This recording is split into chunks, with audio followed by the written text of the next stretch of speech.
It's Miss Pribble. I wanted to read you guys a book again this morning.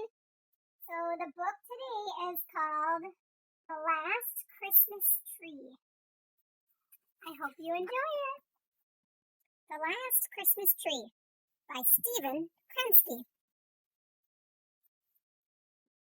Almost exactly a month before Christmas, the trees arrived for the holiday.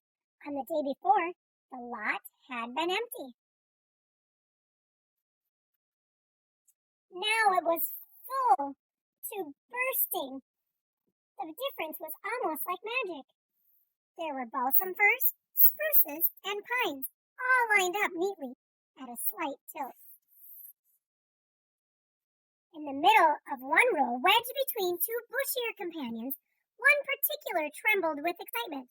It was not very tall, and in truth, a bit hunched over, not to mention the branches that were missing here and there. Still, no tree was more filled with the spirit of the season. Surely everyone would see that at once. The little tree could hardly wait to get picked. What a moment that would be! It imagined itself covered with lights and ornaments, with presents tucked in snugly underneath. The other trees didn't seem to care about who picked them out or how long it took. But the little tree kept its hopes high. It wanted someone special, someone who was as excited about Christmas as it was.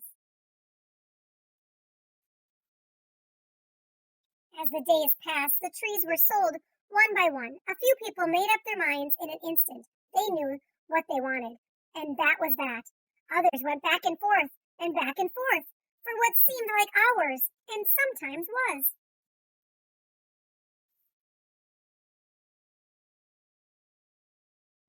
One family pulled out the little tree for a closer look, but they were laughing meanly and shaking their heads the whole time. The little tree was secretly glad when they left it behind. As the time went on, the remaining trees were spread out the better to show themselves off, no longer hemmed in. The little tree tried to stand up straight and puff itself out as much as possible, but nobody noticed.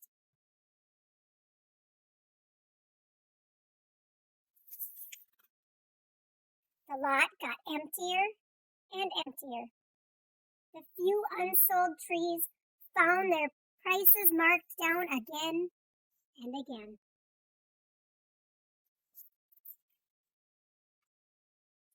On Christmas Eve, the little tree looked to the left and looked to the right. It was all alone. A sign was hung on its big letters. It wasn't an ornament, not really, but the tree chose to think otherwise. The night was cold and clear, and the little tree got rather sleepy. Just before dawn, it thought it heard a jingling sound, but it was hard to be sure.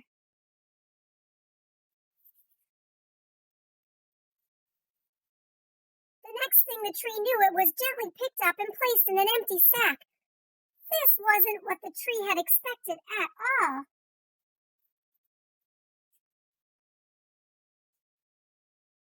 Then the earth fell away far below. The other trees were covered in all of their finery. The little tree had no idea where it was going and how long the journey would take.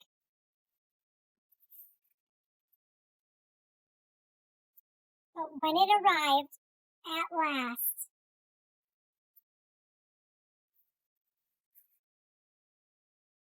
the little Christmas tree was finally home.